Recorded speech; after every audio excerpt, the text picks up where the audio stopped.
अपनी सेवाएं दे रहे हैं। संपूर्ण समर्पण भाव से और निस्वार्थ भाव से इस आंदोलन को आगे बढ़ा रहे हैं। अगले 2 वर्षों में करीब 11 लाख योग शिक्षक और इसमें आने वाले हैं और 2 वर्षों के बाद इस भारत स्वाभिमान के आंदोलन में 13,50,000 योग शिक्षक हो जाएंगे। जब 13,50,000 योग शिक्षक हमारे पास होंगे तब हम भारत के गांव-गांव तक इस आंदोलन को पहुंचाएंगे। आपके मन में प्रश्न आएगा कि इस आंदोलन का उद्देश्य क्या है? इस भारत स्वाभिमान के आंदोलन के 2 प्रमुख उद्देश्य हैं। पहला उद्देश्य है भारत के हर एक नागरिक को स्वस्थ बनाना, निरोग बनाना, भारत के हर एक व्यक्ति की बीमारियों को योग, प्राणायाम और आयुर्वेद की मदद से मिटाना, समाप्त करना, ये पहला उद्देश्य है। दूसरा उद्देश्य है कि हमारे भारत देश की जो व्यवस्थागत समस्याएं हैं उनका समाधान करना आप सबकी मदद से। हमारे भारत में आजादी के पिछले 64 वर्षों के बाद भी बहुत सारी व्यवस्थागत समस्याएं हैं। गरीबी हमारे देश की सबसे बड़ी समस्या है, फिर बेरोजगारी है, महंगाई है, फिर हमारे देश में भ्रष्टाचार है, रिश्वतखोरी है, आतंकवाद है, नक्सलवाद है, हमारे भारत में बढ़ता हुआ अत्याचार, अन्याय है। ऐसी बहुत सारी व्यवस्थागत समस्याएं हैं जिनको हम हल करना चाहते हैं नागरिकों की मदद से। हमारे भारत में हर एक नागरिक को निरोगी और स्वस्थ बनाने के लिए हमारा जो अभियान है योग, प्राणायाम और आयुर्वेद की मदद से, उस अभियान के तहत हर दिन हम 1 लाख योग कक्षाएं लगाते हैं और 1 लाख योग कक्षाओं के माध्यम से हर दिन लाखों भारतवासियों को हम प्राणायाम सिखाते हैं। परम पूजनीय स्वामी रामदेव जी आस्था चैनल के माध्यम से हर दिन सुबह 5 से 7:30 बजे तक और करोड़ों भारतवासियों को प्राणायाम सिखाते हैं। आस्था चैनल भारत में तो आता ही है, दुनिया के करीब 156 देशों में उसका प्रसारण होता है।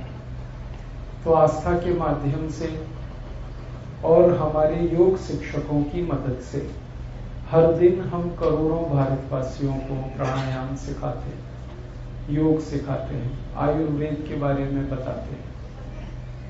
और यह कार्य हमने इसलिए शुरू किया है कि इस कार्य की भारत को बहुत जरूरत है।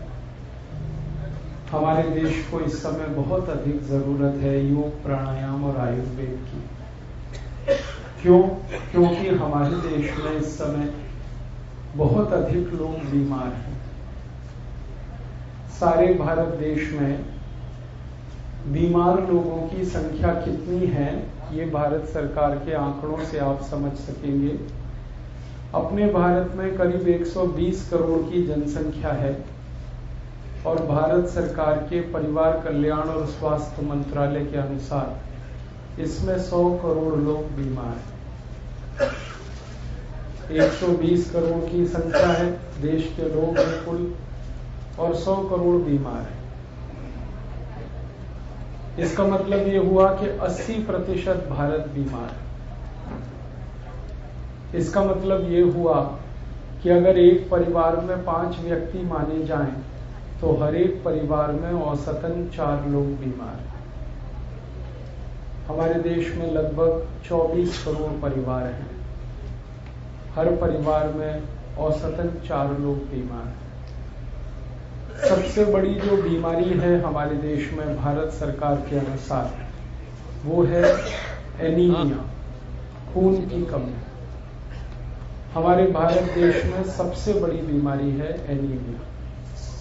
लगभग हमारे देश की 40 करोड़ माताएं, बहनें इस एनीमिया बीमारी की शिकार है और 30 करोड़ भाई हमारे देश में पुरुष इस बीमारी के शिकार है। 70 करोड़ लोग तो एनीमिया नाम की बीमारी से ही पीड़ित हैं। ये सबसे बड़ी बीमारी है संख्या के हिसाब से। इसके बाद सरकारी आंकड़े बताते हैं कि 5 करोड़ 70 लाख लोगों को भारत में डायबिटीज है और ये इतनी खतरनाक तेजी से फैल रही है डायबिटीज कि हर 2 मिनट में एक व्यक्ति की मौत हो रही है इस देश में डायबिटीज से। हर 2 मिनट में एक व्यक्ति मर जाता है डायबिटीज के कारण और हर 1 मिनट में कोई ना कोई ऐसे कॉम्प्लिकेशंस हो जाते हैं डायबिटीज के कि व्यक्ति का जीवन हमेशा के लिए खराब हो जाता है। या तो किडनी फेल हो सकती है, या तो लीवर में कोई बड़ी समस्या आ सकती है, ब्रेन स्ट्रोक हो सकता है, पैरालिसिस हो सकता है, हार्ट अटैक आ सकता है, कार्डियक अरेस्ट हो सकता है। ये सारे डायबिटीज के कॉम्प्लिकेशंस हैं। आप सभी जानते हैं कि डायबिटीज के बारे में सारी दुनिया के विशेषज्ञ कहते हैं कि ये बीमारी साइलेंट किलर है। साइलेंट किलर माने चुपचाप आपको मार डाले, ऐसी खराब बीमारी है। अंदर से शरीर खोखला होता रहता है और पता भी नहीं चलता है। हमारे भारत में इसी तरह से करीब 4 करोड़ 80 लाख लोग हैं जिनको हृदय के भिन्न भिन्न रोग हैं। कुछ लोग ऐसे हैं जिनको ब्लॉकेज है आर्टरीज में, कुछ ऐसे लोग हैं जिनको हार्ट के वॉल्व में डायलेटेशन हो गया, कुछ ऐसे लोग हैं जिनका वॉल्व सिकुड़ गया, श्रिंकेज आया, ESR का प्रॉब्लम है, इजेक्शन फ्रैक्शन का प्रॉब्लम है, पंपिंग के प्रॉब्लम। भारत में 4 करोड़ 80 लाख लोगों को है हृदय के भिन्न भिन्न रोग। और इससे भी ज्यादा खराब है कि भारत में करीब 8 करोड़ लोग ऐसे हैं जिनको कैंसर है और सरकारी आंकड़ों के अनुसार हर साल करीब 25 लाख लोग कैंसर से मरते हैं। और आप सभी जानते हैं कि कैंसर का इलाज नहीं। फिर 12 करोड़ भारतवासी ऐसे हैं जिनको आंखों के रोग हैं। बहुत सारे भारतवासी हैं जिनको आंखों में मोतियाबिंद है, कैटरेक्ट है, काला मोतिया ग्लूकोमा है, रेटिनल डिटैचमेंट है, मायोपिया है, कलर ब्लाइंडनेस है, डे ब्लाइंडनेस है, नाइट ब्लाइंडनेस है। और करोड़ों भारतवासियों की आंखों पे चश्मे लगे हैं। किसी को दूर दृष्टि की समस्या, किसी को निकट दृष्टि की समस्या। ये 12 करोड़ लोगों को है हमारे देश में। करीब 14 करोड़ भारतवासी ऐसे हैं जिनको लंग्स की बहुत सारी बीमारियां, दमा है, अस्थमा है, ब्रोंकियल अस्थमा है, ट्यूबरकुलोसिस है। इसी तरह से 17 करोड़ भारतवासी हैं जिनको घुटनों में दर्द है, कमर में दर्द है, हम जिसको आर्थराइटिस कह सकते हैं, गठिया, संधिवात। ये 17 करोड़ लोगों को है। 20 करोड़ भारतवासी ऐसे हैं जिनको या तो हाइपरटेंशन है या हाइपोटेंशन, या तो उनका ब्लड प्रेशर बढ़ गया या तो बहुत कम हो गया। और 27 करोड़ भारतवासियों के बारे में सरकार कहती है कि वो हर समय कुछ न कुछ बीमारी से ग्रसित हैं। मतलब 27 करोड़ लोग ऐसे हैं जिनको हर समय कुछ न कुछ बीमारी है। या तो उनको डेंगू है, या तो चिकनगुनिया है, या तो वायरल फीवर है, या तो उनको डायरिया, डिसेंट्री है, या तो सर्दी खांसी जुकाम बुखार है, और या तो कुछ गंभीर बीमारियां हैं। ऑस्टियोमाइलाइटिस हो सकता है, ऑस्टियोपोरोसिस हो सकता है। तो सामान्य बीमारियों से लेकर गंभीर बीमारियों में हर समय फंसे रहे ऐसे 27 करोड़ लोग। और सबसे पहले मैंने आपसे कहा कि 40 करोड़ माताएं खून की कमी का शिकार हैं, 30 करोड़ भाई, उनको भी खून की कमी है। अब दुखद स्थिति ये है कि जब 40 करोड़ माताएं इस देश में खून की कमी का शिकार हैं, तो उनसे पैदा होने वाली जो संतान है वो बहुत बुरी हालत में है। हमारी भारत सरकार कहती है कि हर साल इस देश में जन्म लेने के बाद थोड़ी ही देर में 56 लाख बच्चे मर जाते हैं और उनके मरने का सबसे बड़ा कारण है उन बच्चों की माताओं के शरीर में दूध बराबर नहीं उतरता या दूध नहीं बनता और उन बच्चों को जन्म लेते ही भरपूर पीने को दूध नहीं मिलता। आप सभी जानते हैं कि जिन माताओं के शरीर में खून की कमी होगी, रक्त की कमी होगी, उनको दूध भी कम होने वाला है और बच्चे की जन्म लेते ही 3 महीने तक एक ही खुराक है और वो है दूध। अब जिन माताओं को दूध ही नहीं है शरीर में, उनके बच्चे भूख से मरते हैं और ऐसे बच्चे हर साल 56 लाख होते हैं। और इससे भी ज्यादा दर्दनाक स्थिति है भारत में, हर साल 80 से 90 लाख बच्चे हैं जो मानसिक और शारीरिक रूप से विकलांग हो जाते हैं हर साल। क्यों? क्योंकि उनके शरीर में कई तरह की कमियां हैं। लाखों बच्चे हैं जिनको कैल्शियम की कमी है, लाखों बच्चे हैं जिनको शरीर में आयरन की कमी है, लाखों बच्चे हैं जिनको शरीर में फास्फोरस नहीं, लाखों बच्चे हैं जिनको पोटेशियम, मैग्नीशियम, मैग्नीज की कमी। ये सब सूक्ष्म पोषक तत्वों की कमी के चलते बच्चे या तो शारीरिक विकलांग हैं या मानसिक विकलांग। हमारे भारत में लाखों बच्चे हैं जिनको प्रोटीन बहुत कम है, जिनको कार्बोहाइड्रेट्स पूरे नहीं मिल पाते, जिनके शरीर में विटामिन की कमी है, शरीर की आवश्यकता की पूर्ति करने वाले रासायनिक तत्वों में नहीं है। और ये कारण है हमारी माताओं में खून की कमी होने का। अपने भारत में बड़ी दुर्भाग्य की स्थिति है कि एक साल में 2 करोड़ 38 लाख बच्चों का जन्म होता है। इसमें से 56 लाख बच्चे जन्म लेने के कुछ महीनों में और कुछ 1 साल में मर जाते हैं।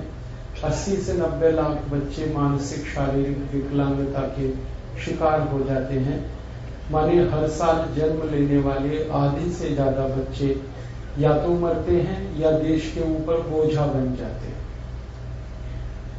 हम सभी जानते हैं कि जो बच्चे मानसिक और शारीरिक विकलांग होंगे उनको देश के लिए कोई संपत्ति बना पाना बड़ा मुश्किल है, क्योंकि वो खुद पर बोझा है और देश पर बोझा है। ऐसा हाल हमारे देश का है, बड़ा बुरा हाल है। और ये हाल आजादी के पिछले 64 सालों के बाद है।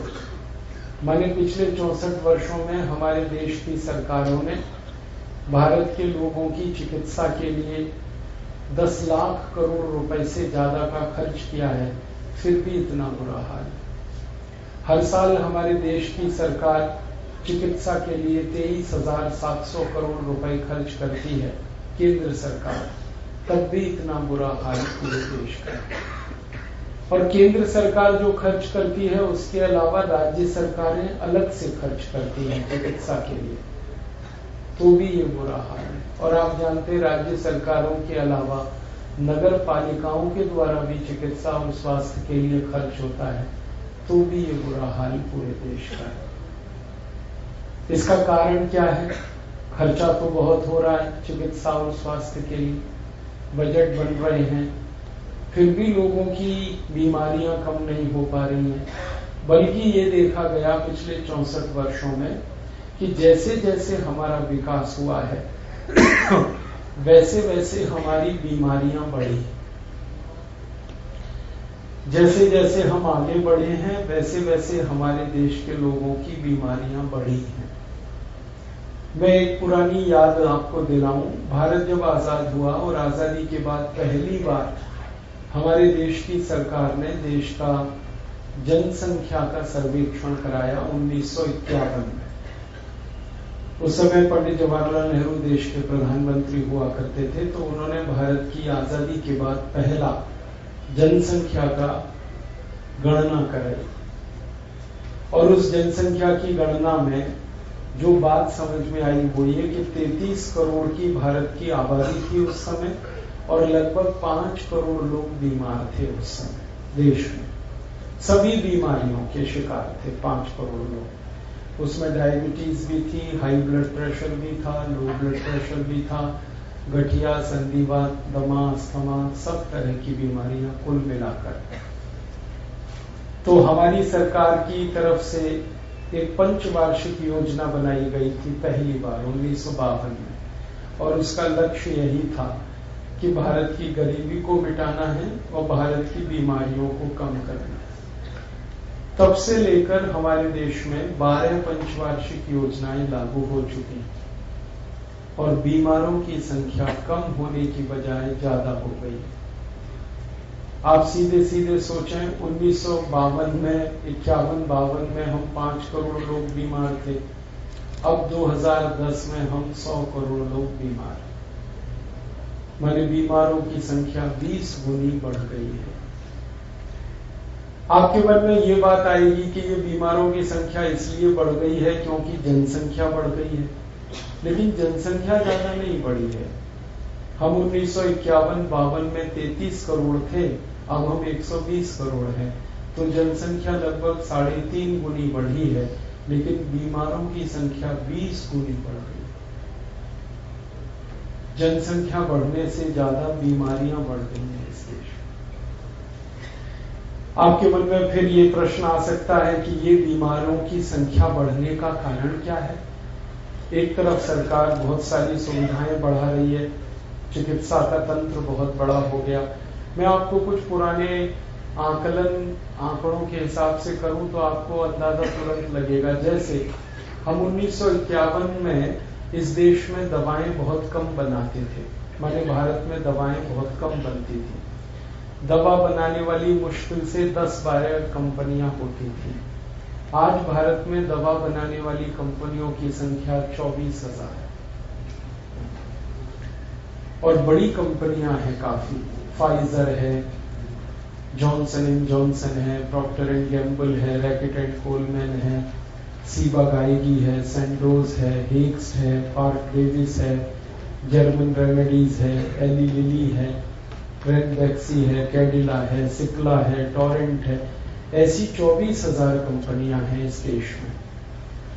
पहले जब आजादी मिली तो 10-12 कंपनियां थी, अब हमारे यहाँ 24,000 कंपनियां हैं। तो दवा बनाने के क्षेत्र में तो हमने बहुत तरक्की की है और दवाएं भी बहुत बन रही हैं। मैं आपको अगर 1951 की बात करूं तो 1951 में हमारे देश में 70 दवाएं बनती थी, बस 70। जैसे aspirin, Disprin, Novalgin, paracetamol, streptomycin, terramycin, बेरानगन, बूटाजोन, ऐसी कुछ 70 दवाएं बनती थी 1951 में। आज हमारे देश में 84,000 दवाएं बन रही हैं। दवाओं की संख्या बढ़ गई है, दवा बनाने वाली कंपनियों की भी संख्या बढ़ गई है। पहले 10-12 कंपनियां थी, अब 24,000 कंपनियां हैं।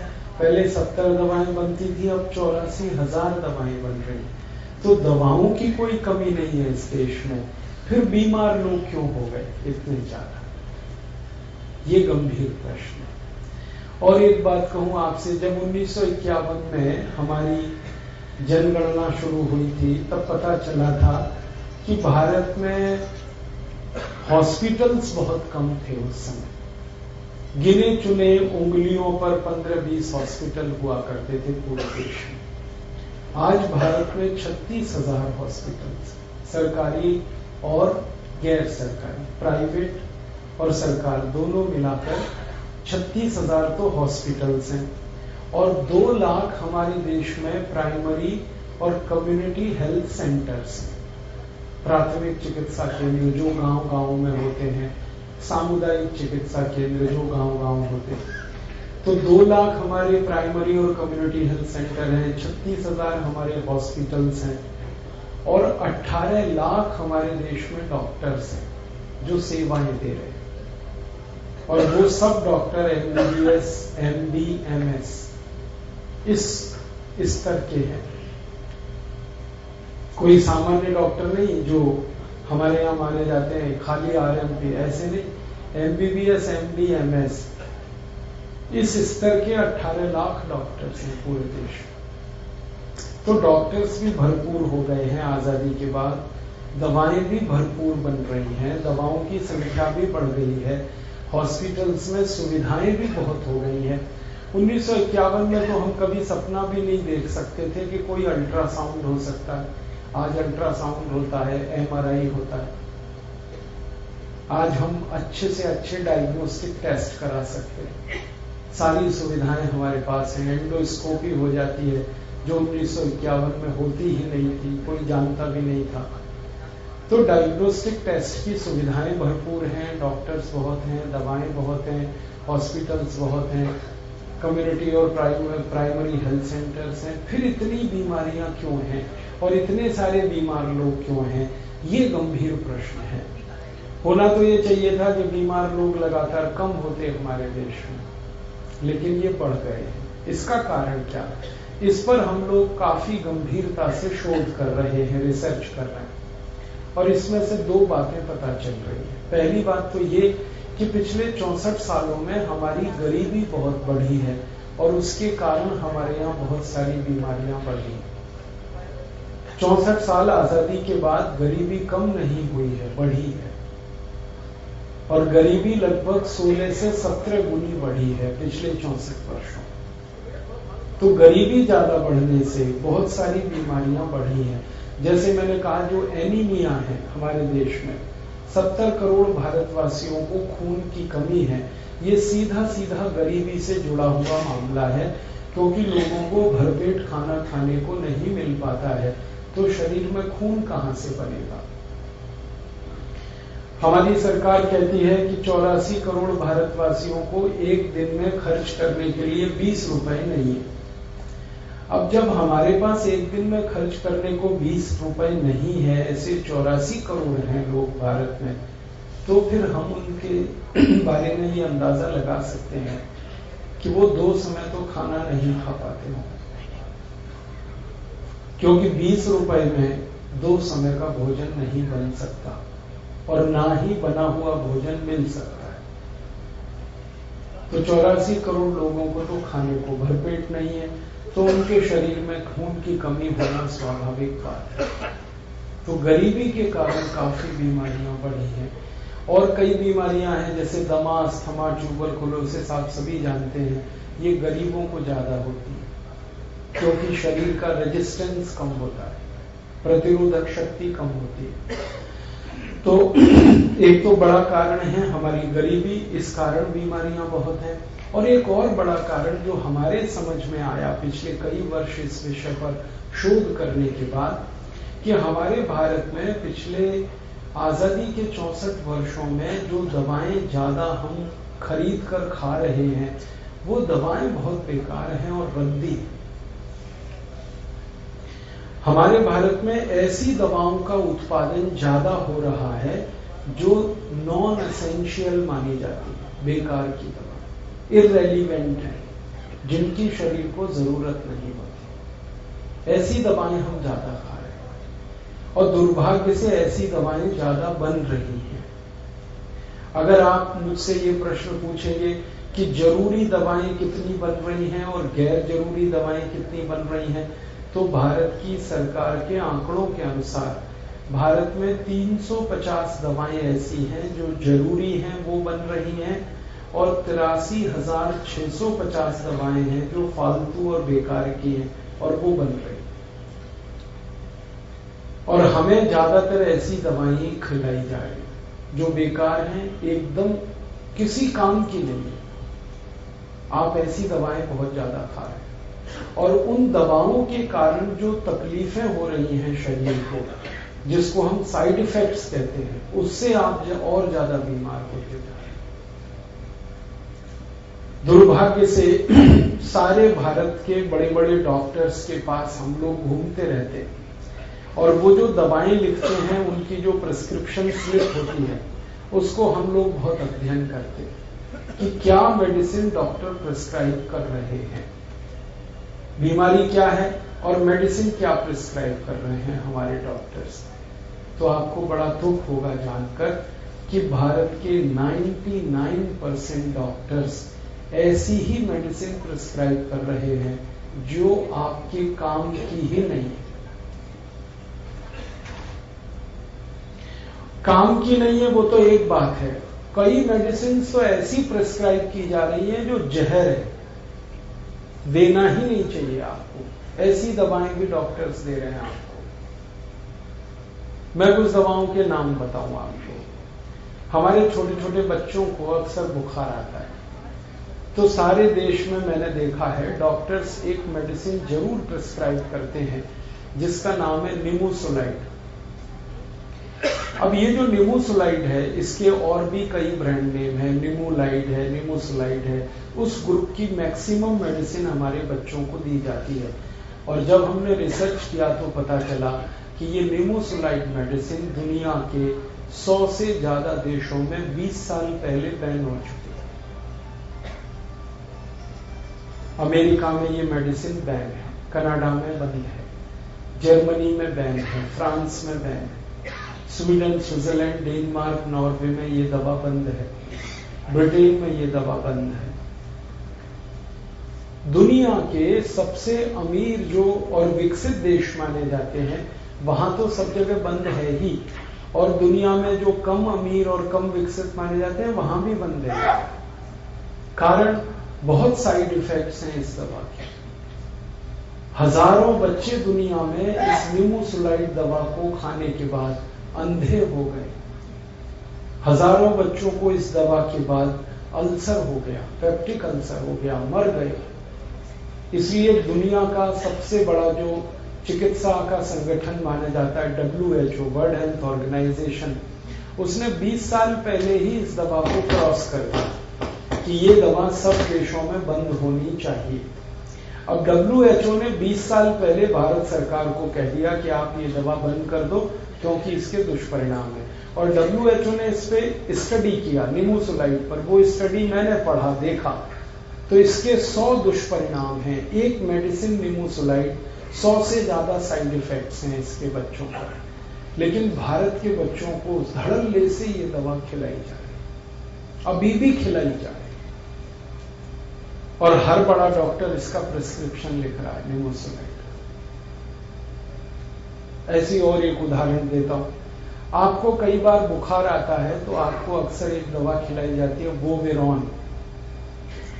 ये जो वोवेरॉन है ये दुनिया के 120 देशों में बंद है पिछले 25-30 सालों से। अमेरिका, जर्मनी, कनाडा, फ्रांस, ऐसे सब देशों में कोई नहीं देता अपने देश के नागरिकों को ये दवा। लेकिन भारत के डॉक्टर्स जब भी बुखार आएगा आपको और दर्द हो शरीर में तो वोवेरॉन को जरूर प्रिस्क्राइब करते हैं। हर बड़े डॉक्टर की प्रिस्क्रिप्शन स्लिप में मैंने देखा वोवेरॉन। इंजेक्शन भी ठोकते हैं वोवेरॉन के। आपको मालूम है क्या, वर्ल्ड हेल्थ ऑर्गेनाइजेशन ने वोवेरॉन पर जो स्टडी की उनका ये कहना है कि ये मेडिसिन किडनी फेल कराती है, माने किडनी फेल हो जाती है। दुनिया भर में ऐसे हजारों लाखों लोग हैं जिनको वोवेरॉन के 3 इंजेक्शन दिए गए और उनकी किडनी हमेशा के लिए खराब हो। भारत में ऐसे लाखों लोग। वोवेरॉन कोई नहीं देता दुनिया, लेकिन हमें खिलाई जा रही है, हम खा रहे हैं। हमें पता ही नहीं है ये बात। पढ़े लिखे लोगों को अगर आप पूछोगे उनको नहीं मालूम कि वोवेरॉन एक ऐसी खतरनाक दवा है जो दुनिया में बंद है। निमोसुलाइड इतनी खराब दवा है जो दुनिया में बंद है। और एक दवा का नाम बताऊं, हमको कई बार डायरिया हो जाता है, डिसेंट्री हो जाती है, तो एक मेडिसिन खिलाई जाती है क्विलोक्विनोल। ये दुनिया में कहीं नहीं दी जाती। 150 से ज्यादा देशों में ये बंद हो गई है। क्यों? क्योंकि इसका भयंकर दुष्परिणाम है कि जब आप डायरिया और डिसेंट्री की स्थिति में ये दवा खाएंगे तो आपको आंतों में घाव हो जाएगा, इंटेस्टाइन में घाव, अल्सर जिसको हम कहते हैं। और वो जल्दी आपने घाव नहीं भर पाया तो वो कैंसर में भी बदल सकता है। इसलिए दुनिया भर के डॉक्टर सब क्विलोक्विनोल का प्रिस्क्रिप्शन बंद कर चुके हैं। ऐसे ही 2 मेडिसिन है, मैक्साफॉर्म और एंट्रोबायोफॉर्म, ये दुनिया भर में बंद हो चुकी हैं 25-30 साल पहले। कई देशों में तो 40